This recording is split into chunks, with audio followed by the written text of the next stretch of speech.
किसी भी देश की एम्बिशंस, उसकी भविष्य की योजनाएं, ये सब कुछ उसके सालाना बजट में साफ साफ झलकती हैं। ये सिर्फ नंबरों का खेल नहीं है, बल्कि इरादों का एक बयान है। तो चलिए जरा इसे करीब से समझते हैं। कभी सोचा है कि किसी देश के भविष्य को अगर एक कागज पर उतारना हो तो वो दिखेगा कैसा? क्या वो कोई नक्शा होगा या कोई कहानी? असल में वो एक बजट जैसा दिखेगा।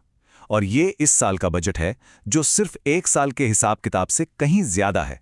इसे 2047 तक एक विकसित भारत बनाने के विजन का ब्लूप्रिंट कहा जा रहा है। तो इस विजन का पैमाना कितना बड़ा है? चलिए शुरुआत करते हैं कुछ बड़े बड़े आंकड़ों से। सबसे पहले तो बजट का टोटल साइज। ये है लगभग 5.5 लाख करोड़ रुपए। अब ये रकम बहुत बहुत बड़ी है और ये दिखाती है कि आने वाले साल के लिए सरकार के प्लान्स कितने विशाल हैं। अब इतना बड़ा खर्च जाहिर है इस उम्मीद पर टिका है कि इकोनॉमी भी मजबूती से बढ़ेगी। सरकार को लगभग 10% की नॉमिनल जीडीपी ग्रोथ का अनुमान है। मतलब महंगाई को मिलाकर इकोनॉमी में जो टोटल बढ़ोतरी होगी, ये एक मजबूत आर्थिक नजरिए को दिखाता है। और हां, यहां एक बहुत ही जरूरी आंकड़ा है। राजकोषीय घाटे का लक्ष्य जीडीपी का 4.3% रखा गया है।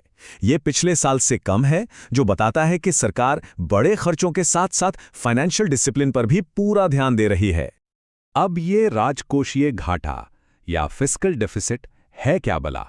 देखिए, बिल्कुल आसान भाषा में यह सरकार की कुल कमाई और उसके कुल खर्च के बीच का गैप है। ये गैप जितना कम होता है, देश की आर्थिक सेहत उतनी ही अच्छी मानी जाती है। तो इन नंबर्स के पीछे की स्ट्रैटेजी क्या है?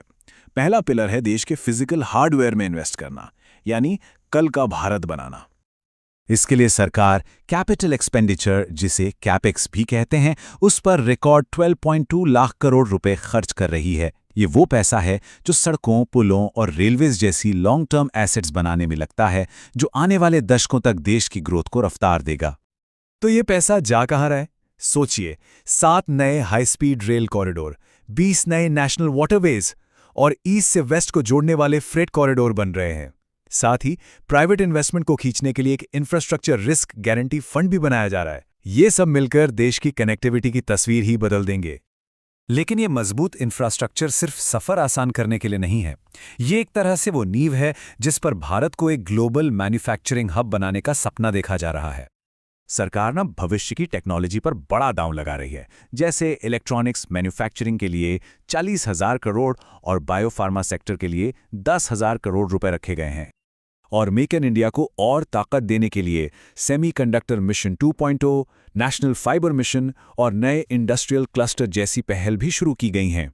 ये सब मिलकर एक ऐसा माहौल बनाएंगे जहां इंडिया में ही वर्ल्ड क्लास प्रोडक्ट्स बन सकें। अब आते हैं दूसरे पिलर पर। यह है देश के सॉफ्टवेयर, मतलब लोग और बिजनेस, उन्हें मजबूत बनाना। खासकर छोटे और मीडियम बिजनेस यानी एमएसएमईज के लिए एक साफ सुथरा रोडमैप बनाया गया है।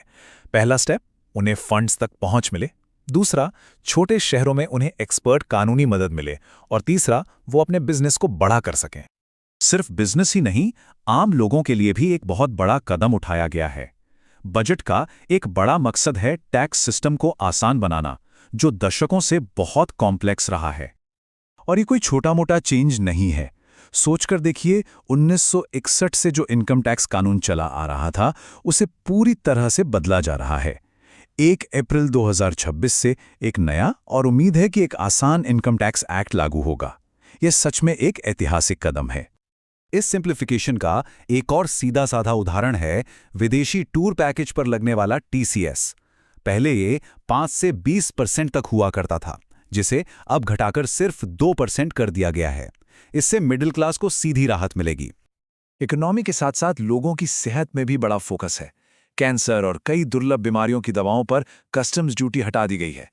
आयुष को बढ़ावा दिया जा रहा है और देश भर में इमरजेंसी सेवाओं को मजबूत किया जा रहा है। तो जब हम इन सभी हिस्सों को एक साथ जोड़कर देखते हैं, तो एक बड़ी पिक्चर सामने आती है। ये बजट असल में एक बैलेंस बनाने की कोशिश है। एक तरफ विकास की बड़ी बड़ी उम्मीदें हैं और दूसरी तरफ फाइनेंशियल डिसिप्लिन। तो इस बजट का कोर आइडिया क्या है? ये एक तरह का संतुलन साधने की कोशिश है। एक तरफ ग्रोथ के लिए जमकर पैसा खर्च करना और दूसरी तरफ यह भी ध्यान रखना कि चादर से बाहर पैर न निकलें। यही इस पूरे बजट का सार है।